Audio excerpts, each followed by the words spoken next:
Manalig ka lang. Huwag ka na mag-alala. Ako ang bahala sa iyo. Sagot kita. Ano gusto niyo? Binibigyan o nagbibigay?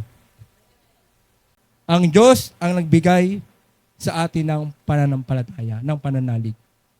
Binigay na nga sa iyo ng Diyos, pero hindi mo pa ginagawa.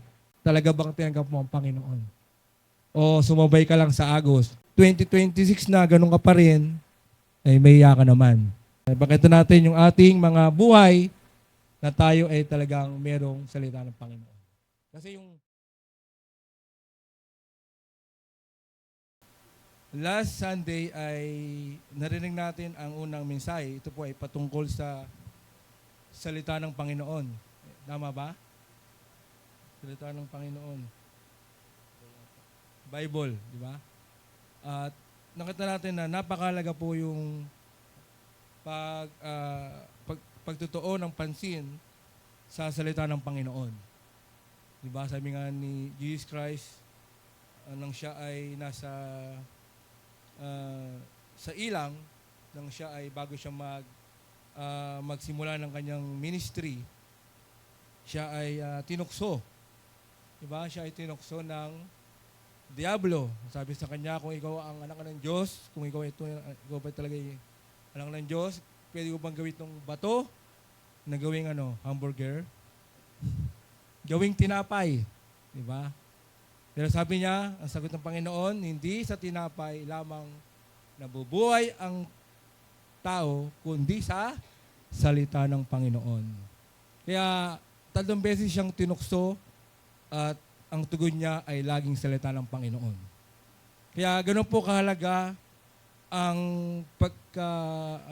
dapat tayong magkaroon ng pagmamahal at kung talagang ang salita ng Panginoon ay nasa atin, anumang pagsubok ang dumaan sa atin, meron tayong pangtapat.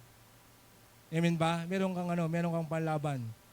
Sabagat kung wala kang alam at hindi mo ang salita ng Panginoon, sino dito ngayon na may dalang Bible? Bible. Dalawa lang. Tatlo lang, no? Walang holy cellphone, ha? Meron lang Holy Bible. Yun po yun. At ngayon po ay ang ating topic ngayon ay pangalawa po yung salvation by grace through faith. Siguro marami ng beses itong inyo narinig at ito rin ay atin ang narinig natin, di ba, yung 5 sola, kung naalala nyo. 5 solas, kung naalala nyo. Sola Scriptura, sola Gracia, sola Fide, ano pa ang isa? Sola Christus, and solido Gloria, para sa kaluwalhatian ng Panginoon. Yan yung 5 solas. Na dapat nating alam, pag tayo tinanong, at hindi natin alam, ay mahirap na sila ay ating maturuan ng salita ng Panginoon. Siguro bilang paggalang sa kanyang salita, tayo po ay magsitayo. Saan po natin yung ating verse sa Ephesians chapter 2.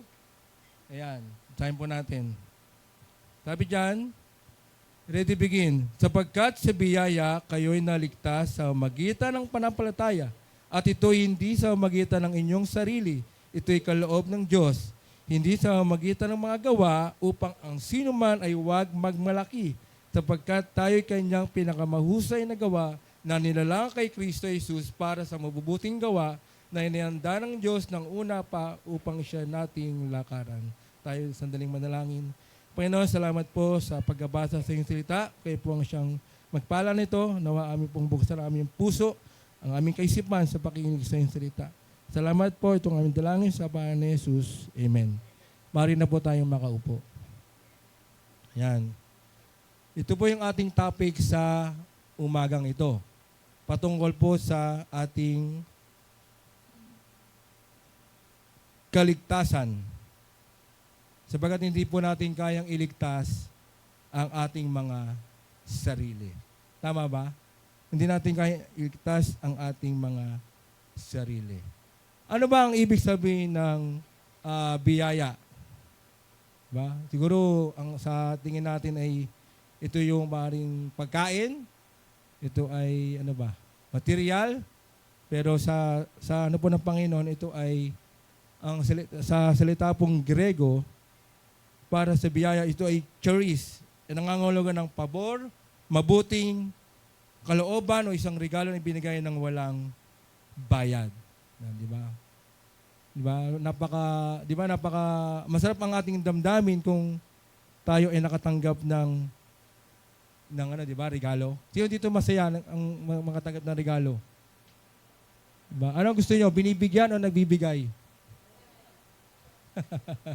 Tumatanggap o nagbibigay? Pero ang natural, gusto natin ang binibigyan. Di ba? Agree ba kayo? Paano kayo maniwala? Natural, di ba? Ang biyaya ay ang di karapat-dapat na biyaya ng Diyos, ang kanyang kabaitan at kapangyarihan na binibigay sa mga hindi karapat-dapat dito. Di ba? Yung ating titinan, talaga ito ay biyaya. Sabihin, sa ibang salina ito daw ay God riches at expense. Yung biyaya na sinasabi nila. Ngayon, ano naman ang faith? Yan. Ang panampalataya ay ang pangunawa at pangangad ng makalangit at di nakikitang lugar. Ang panampalataya ay nagtitiwala sa Diyos at sa kanyang mga pangako. Dumarating ito sa magitan ng paghahayag, isang regalo din. Ibig sabihin, maging yung ating panampalataya ay ito rin ay bigay sa atin. Naniniwala ba kayo? Bigay sa atin to. Yung faith na ito. Kasi wala namang kung tayo po ay sinilang sa mundong ito, wala naman tayong damit eh. Ha? Diba? Wala naman damit yung baby nilabas sa tiyan ng nanay niya. Wala. May nakita ba kayong may short? Nakapantalon? Wala, diba? Wala. Kaya, wala tayong anumang pag-aari, maging ating buhay. Ang Diyos ang nagbigay sa atin ng pananampalataya, ng pananalig. Diba? Ang pananampalataya hindi lamang naniniwala sa pag-iral ng Diyos, kundi ikusang loob, sinasadya na umaasa sa Kanya para sa buhay at pagsunod. Kaya ito pong pananampalataya, ito yung isa sa mga mahirap gawin. Binigay na nga sa iyo ng Diyos, pero hindi mo pa ginagawa. Tama ba? Binigay na sa iyo yung faith. Sabi ng Diyos, manalig ka lang. Huwag ka na mag-alala. Ako ang bahala sa iyo, sagot kita. Pero ano nangyayari po mga kapatid? Mas lamang ang pag-alala kaysa pagtitiwala. Tama ba ako? Kaya itong taon na to ay sana ay punong-puno tayo ng pagtitiwala at pananalig at pananampalataya sa Panginoon. Dahil hindi niya tayo pabayaan, hindi niya tayo iiwan. Kaya, ano pa lang yan, introduction pa lang yan, wala pa yung ating pinaka natin. Yan po yung ibig sabihin ng faith, ito ay, sa Greek to ay, hindi ko nalalagay dyan eh. Ito ay pistis. Yan, pistis. Ito yung pagtitiwala na binigay sa atin ng Panginoon. Hindi, wala tayong anumang, ibig sabihin, wala tayong ginawa para tayo maligtas, kundi tayo lang ay magtiwala. Tumanggapin ang Panginoon Kristo at tayo magkakaroon ng kaligtasan. Next slide. Ano ba ang sabi dyan? Paano tayo maliligtas? Yun na po yun. Paano tayo maliligtas? Ito ay ang gawa ng Diyos sa iyo. Sabihin niyan, sapagkat sa biyaya kayo naligtas sa magitan ng pananampalataya at ito'y hindi sa inyong sarili, ito'y kaloob ng Diyos. Sino ang naligtas? Ikaw ba o ang Diyos? Ang Diyos ang gumawa para tayo maligtas. Kaya kung ating babalikan yung sa Genesis chapter 3 nang nagkasala po si Eva at Adan, nakita natin doon na nalaman nila na sila pala ay wala silang suot na damit. Kaya nang sila ay tinanong ng Diyos, nasaan kayo? Di ba? Nandito kami nagtatago. Bakit? Kasi kami ay walang saplot. At anong ginawa nila? Sila ay kumuha ng mga dahon, pinangtakip sa kanilang kaubdan. Pero ang tanong, yung dahon pa tatagal? Tatagal ba ang dahon? Hindi. Malalanta, magiging brown. Tapos, maano na yun, matitikay na, ano na siya. Kaya, ang nangyari, ang ginawa ng Panginoon, ng Diyos, siya ay nagkatay ng hayop as a offering para doon sa kanilang nagawang kasalanan. At ang balat ng hayop na yon, yun yung cover sa kanilang katawan. Kaya yun ang unang-unang damit na balat. Diba? Ngayon may jacket na balat, di ba? Pero mainit yun. Kung tayo sa lugar natin. Kaya, ang Diyos pa rin ang gumawa ng paraan para ang tao po ay maligtas. Wala tayong kinalaman sa ating kaligtasan. Kundi tayo lang ay manalig lang na ibinigay sa atin ng Panginoon yung biyaya na dapat po nating tanggapin. Bigay na nga sa iyo eh. Dapat mo tanggapin. Sabi niya, tinatanggap natin ang biyaya at pangalawa, nagpapahinga tayo sa pananampalataya. Ibig sabihin nito, ang pagpapahinga sa pananampalataya ay nangangahulugan ng pagtitiwala sa pangako ng Diyos sa halip na sa ating sariling lakas. Diba? Kaya nga sinabi diba ang sabi dun sa Proverbs ba yun? 3, 5, and 6? Magtiwala ka sa Diyos ng buong puso at huwag kang manangan sa sarili mong katalinuhan. Ibigay mo sa Panginoon ang iyong sarili at siya na ang bahala sa iyo. Diba? Kaso ang problema, ibinigay mo na, pero kinukuha mo pa rin. Diba? Akin na nga ulit, Panginoon, kasi mamadali ako kung ano yung dapat na matapos itong problema ko. Yan po yun. Tayo po ay naligtas dahil sa ginawa ng Diyos sa atin. Amen ba? Ginawa sa atin ng Diyos yun. Pangalawa, ang gawa ng Diyos sa pamagitan mo. Ano naman ang ginawa ng Diyos sa pamagitan ninyo? Natin, anong ginawa niya? Hindi sa pamagitan ng mga gawa upang walang sinuman ang magmalaki sapagkat tayo kanyang gawa. Upang walang sinuman ang magmalaki. Isipin, hindi tayo dapat magmamalaki sa ating sarili. Sapagkat ang Diyos ang gumagawa sa ating mga buhay. Diba sabi diyan, ipinapakita natin ang kanyang katangian, mga bagong nilalang, mga ilaw ng sanlibutan. Sabi diyan, sa Korinto, diba, sino man ay nakipag-isa kay Kristo ay siya ay bago ng nilalang. Ang dati niyang pagkatao ay lumipas na, wala na. Siya ngayon ay pawang naging bago. Pag sinabing bago, bago talaga. Hindi yung bagong ligo. Diba? Bago talagang fully, bago yon na ginawa sa atin ng Panginoon. Kumbaga sa hindi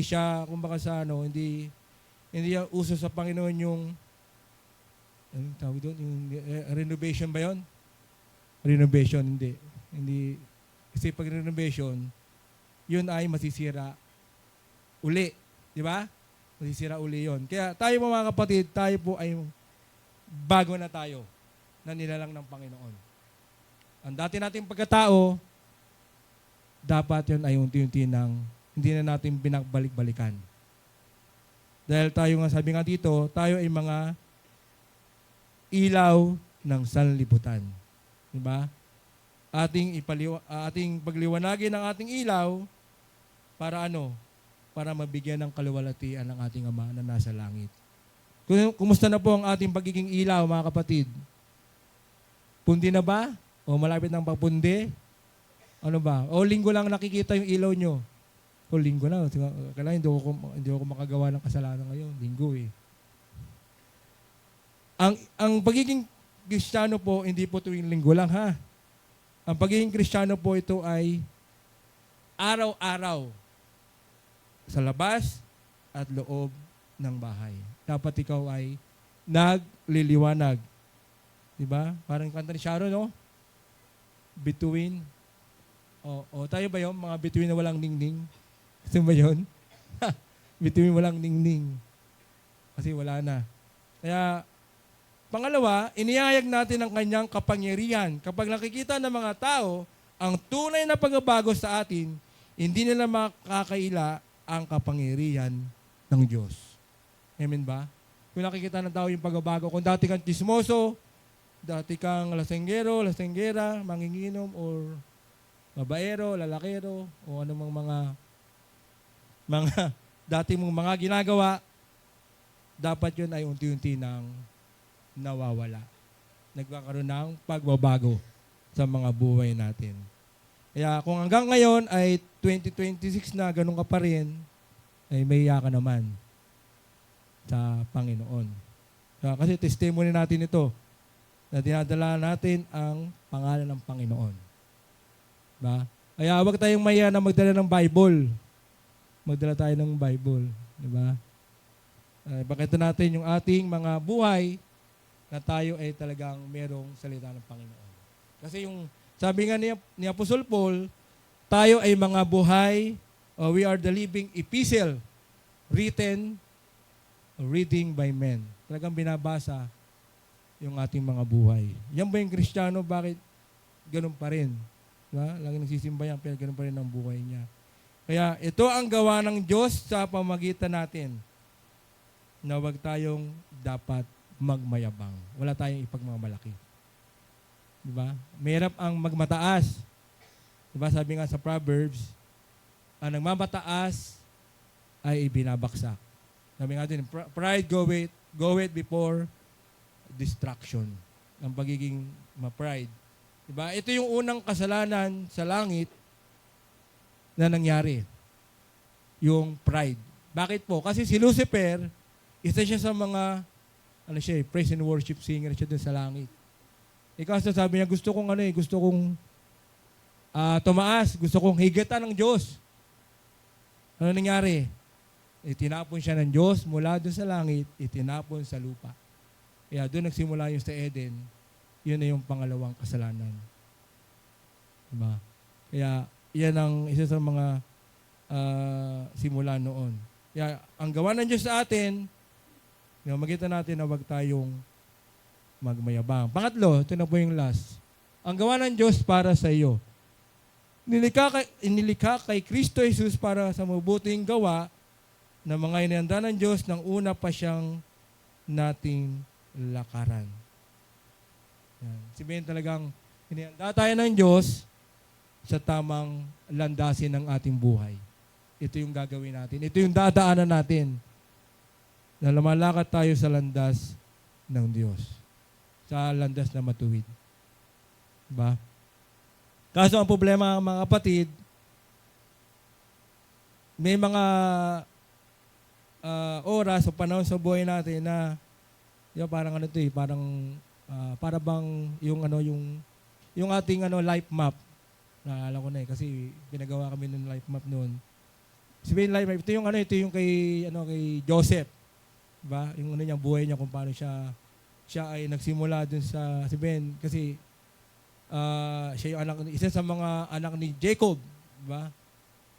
Dalawa lang sila magkapatid. Si Benjamin, kapatid niya kay anak siya ni Rachel. Tapos yung iba pa kay Leah, yung mga si Reuben, si Dan, si Naphtali, yung iba naman sa mga kanilang mga yung kabit, si Bila, si Silpa, nagkaanak rin si Jacob doon. Kaya sila ay 12 sila at merong isang babae, si Dina. At nakita natin si Joseph kung paano yung buhay niya dahil siya ay mahal na mahal ni Jacob, di ba? Pinagawa siya ng robe. At ang nangyari doon, nainggit yung mga kapatid niya, ayun, pinag-isipan siya ng hindi maganda. Patayin natin si Joseph. Sabi naman isa, wag ibenta na lang natin. At yung coat niya ay yung coat niya nilulubog sa dugo para ibalita sa ama nila na si Jacob, si Jose ay nilapanan ng hayop. Ayun ang buhay ni Joseph. Ito natin. Pero hindi pa rin siya pinabayaan ng Diyos. Hanggang siya napunta kay Peru, nakulong siya, nakalaya siya, ginawa siyang tigabantay ng kulungan. Yung siya ay naging gobernador ng Egypt at natulungan yung pamilya at sila ay nagkaroon ng restoration. Yun po yung buhay ni Job. Kaya kung gusto natin na talagang gumanda ang buhay natin, dapat tayo lumakad sa landas ng Panginoon. Diba? Lumakad tayo sa matuwid. At pangalawa, ginagawa natin ang plano ng Diyos. Yan. Ginagawa ba natin? Ano ba ang plano ng Diyos sa buhay mo? Ano ang plano ng Diyos sa atin? Diba? Ano ba ang plano niya? Ang plano niya sa atin na tayo po ay maging katulad ng kanyang anak. Sino ba ang anak ng Diyos? Si Jesus. Diba? Ano sabi sa Romans 8:29? Ano sabi doon? Sabi doon sa Romans 8:29, sapagkat ang nakilala niya ng una pa ay tinalaga naman niya na maging katulad sa larawan ng kanyang anak upang siya ang maging panganay sa maraming magkakapatid. Na tayo ay maging katulad ng ating Panginoon Kristo. Yan ang gusto niya. Kaya nga tinawag tayong, Kaya tinawag tayong Christian. Follower of Christ. Tagasunod ni Kristo. Ano po yung ating conclusion? Sabi diyan, kaya ang nalaman natin ngayon, ang gawa ng Diyos sa iyo, ang gawa ng Diyos sa pamamagitan mo, ang gawa ng Diyos para sa iyo na sa mabuting planong kanyang inihanda. Hindi lamang ito doktrina na dapat malaman, ito ay buhay na dapat ipamuhay. Ikaw ay naligtas sa pamamagitan ng biyaya, hinubog ng kanyang espiritu, at isinugo para sa kanyang kalawalatian. Yan ang plano ng Panginoon. Maliwanag ang plano niya. Tayo iniligtas para lang hindi maupo. Tayo iniligtas para ipamuhay yung salita ng Panginoon para sa kanyang kalawalatian. Yan lang po yun. For His glory. Yan po yun. Ano po ang ating dyan? Ang ating application natin.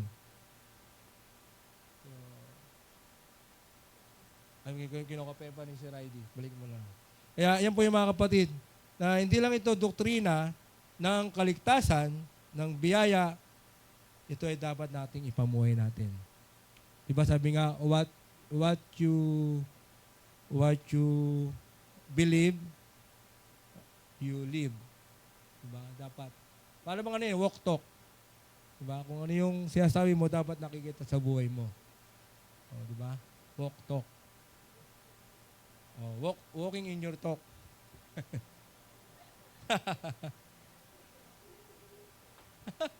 Sige, huwag na tayo English. Sabi dyan, ang kaligtasan ay hindi natin nakamit, ito ay libreng kaloob. Ang kaligtasan ay dumarating sa pamamagitan ng pananampalataya. Ang kaligtasan ay humahantong sa pagbabago ng buhay. Yan po yung nagagawa ng kaligtasan. Nababago yung ating mga, nababago? Nababago yung ating mga buhay. Kaya kung dati kang basagolero o ano man dating mga buhay mo, dapat yun na yung unti-unti nang nawawala. Hindi mo na binabalik-balikan yung dati mong pamumuhay. Huwag tayo tumulat sa baboy. Di ba yung mga baboy, pinaliguan mo na, pabalik pa rin doon sa pusali. Pabalik pa rin doon. Kaya ang sabi niya ni Apostle Paul, sa sulat niya kay Tito po, Tito 2:11-12, sabi diyan, sapagkat nagpakita ang biyaya ng Diyos na nagdadala ng kaligtasan sa lahat ng tao, na nagtuturo sa atin na matapos itakwil ang kasamaan at ang mga makabutong pagnanasa, ay dapat tayong mamuhay ng may katinuan, matuwid at banal sa kasalukuyang panahon. Diba? Huwag na natin balikan yung dati nating mga pamumuhay na hindi ayon sa kalooban ng Diyos. Tama ba? Yan yun. Kaya ito po yung nagagawa ng kaligtasan sa mga buhay natin. Kaya kung ikaw ay tunay na naligtas, subalit patuloy ka pa rin sa dati mong buhay, ay merong question. Talaga bang tinanggap mo ang Panginoon? O sumabay ka lang sa agos, natanggap na rin ako kasi para makaano ako ng tupad o ng AIG, mga ng mga GIP, Hindi po 'yon. Dapat talagang ang kaligtasan ay nakikita sa buhay natin, yung unti-unting pagbabago. May changes. Kaya ano ba ang sabi dito ni Charles Spurgeon? Ano ba yun? Paano mas tayo yung mga tanong mamaya. Sige, babalikan natin yung mga tanong mamaya. Sabi ni Charles Spurgeon, a person who is really saved by grace does not need to be told that he is under solemn obligation to serve Christ.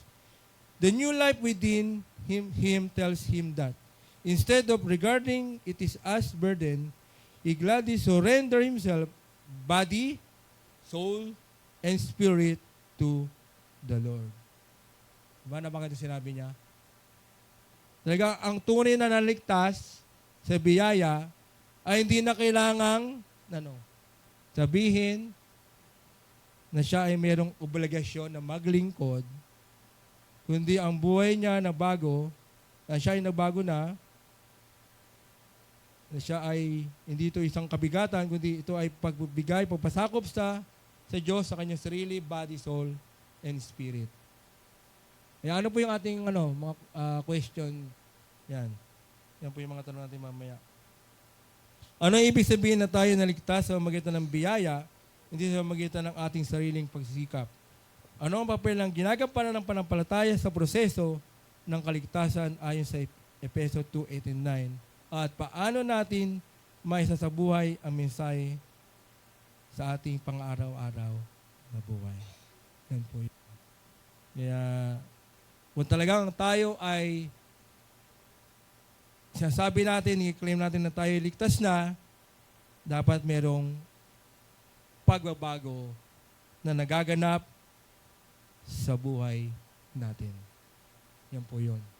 Meron ka ng guilt, nagigilt ka pag ikaw ay nakagawa ng kasalanan, nag-aano ka, kundi iba namang ay wala siyang guiltiness, kundi parang kung nagagawa siyang kasalanan, parang kung baka sa ay na siya, kalus. Wala nang pakiramdam. Bang okay lang. Pero alalahanin natin mga kapatid, ang Espiritu, ang banal na Espiritu ay nalulungkot kung tayo ay ipapatuloy o tayo ikakasala. Kaya nawa ang mensaheng ito ay maipakita sa buhay natin na tayo po ay niligtas ng Panginoon.